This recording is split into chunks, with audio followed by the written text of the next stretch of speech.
I'm James. I'm 28, living in Dallas, Texas, and until a few months ago, I thought I was building something real with Lily. We met at a house party thrown by a mutual friend. She stood out, confident, funny, just the right amount of sarcastic. We clicked fast. The first few weeks felt like a dream. Long calls, spontaneous road trips, staying up watching true crime documentaries, even arguing over which snacks to get at Target. It all felt effortless. I fell for her hard. But the deeper we got into the relationship, the more cracks started to show. Not dramatic at first, just subtle things. I'd notice her hiding her phone when I walked in. She'd disappear for hours without much explanation. When I asked about it, she'd brush it off with, "You're being dramatic," or, "Not everything is about you." At first, I gave her the benefit of the doubt.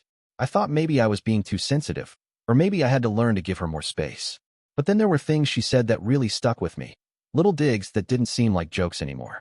One evening, we were watching a movie and a scene came on where the guy protects his girlfriend in some tense moment. I smiled and said, "I'd do that for you in a heartbeat." And she looked at me, not warmly, not lovingly, just flat out said, "You act like you're so protective, James. It's honestly kind of fake. Like, you're just my boyfriend, not my dad or something. Don't make it more than what it is." That hit harder than I expected. I sat there, frozen for a second, trying to figure out if I misheard. "What do you mean by that?" She shrugged. "I mean, don't act like this is some Lifetime movie. We're just dating. You're not responsible for me." We'd been together for over a year at that point. I wasn't trying to control her. I just genuinely cared. I started pulling back a bit after that conversation, second-guessing whether I was crossing boundaries by showing affection or even concern. It made things awkward, tense. We'd argue more often, usually over what she called possessiveness. I never thought asking who she was with or what time she'd be home would be seen as controlling. But Lily treated even basic relationship communication like an interrogation. She'd roll her eyes, say things like, "You don't trust me? Then why are we even together?" I try to explain that I wasn't trying to monitor her, just wanting to feel included, to feel like we were on the same page. But every time, she'd cut me off and go on about how she doesn't need someone trying to manage her life. Still, I kept trying. I genuinely loved her. I thought maybe this was just a phase. Maybe I needed to grow up and learn how to love someone without asking so many questions. But then came the conversation that started the end. About a week after that, just my boyfriend comment, we had another argument. This one stuck with me more than any before. We were in the middle of cooking dinner. I'd had a rough day at work, some deadlines missed, and a client wasn't happy. I wasn't in the best mood, but I was trying to shake it off and just enjoy the evening. Lily had been texting a lot, laughing at her phone, barely paying attention. When I asked her who she was talking to, she said, "Just an old friend." That was it. No name, no details. I let it go for the moment. But later, while we were eating, I brought it up again, calmly. "Hey, not trying to make a big deal, but who's this old friend? You seemed really into the conversation." She put down her fork and looked me dead in the eyes. "James, you seriously need to stop acting like you own me. You get weird every time I talk to another guy." "That's not it," I said. We've had trust issues, and I want us to be open with each other. That's all." Then she said it. "God, you're so obsessed with what I do. You act like you're entitled to know every detail about my past, who I've slept with, what I do on my phone. Grow up." I sat there, confused. "I didn't ask about your past, Lily." She smirked, not in a playful way, but in that annoyed, dismissive way she'd mastered.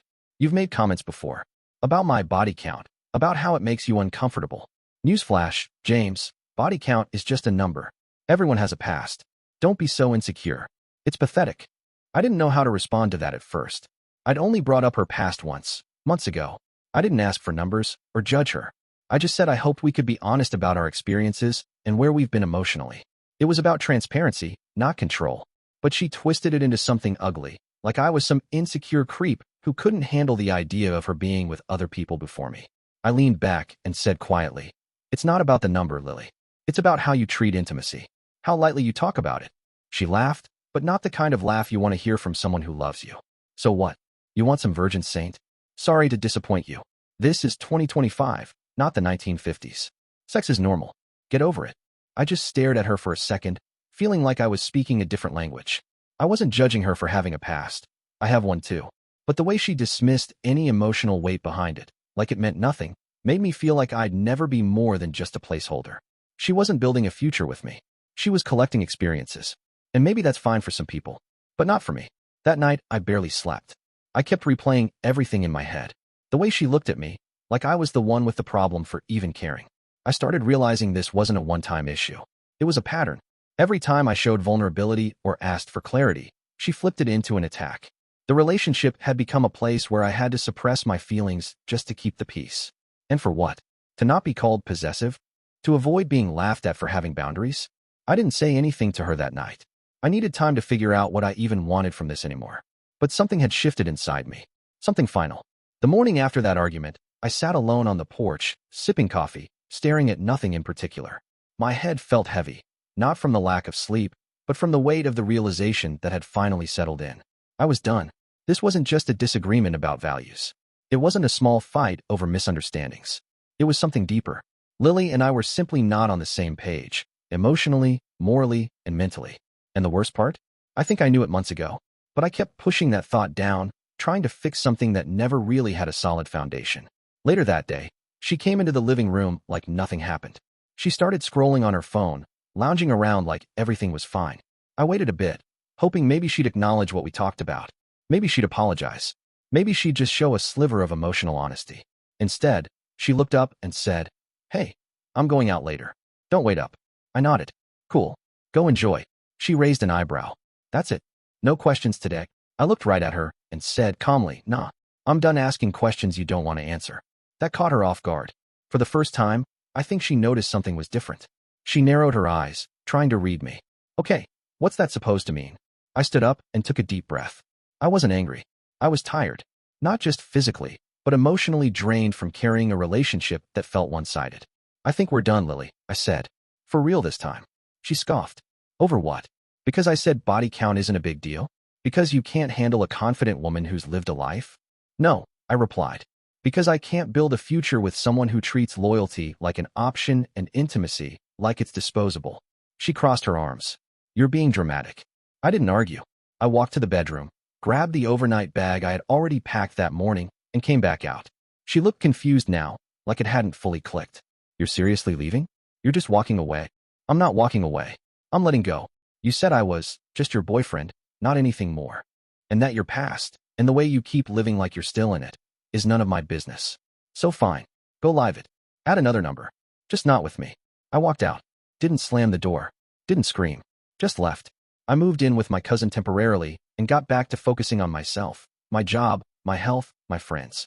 And most importantly, I got back to peace. Something I hadn't felt in a long time.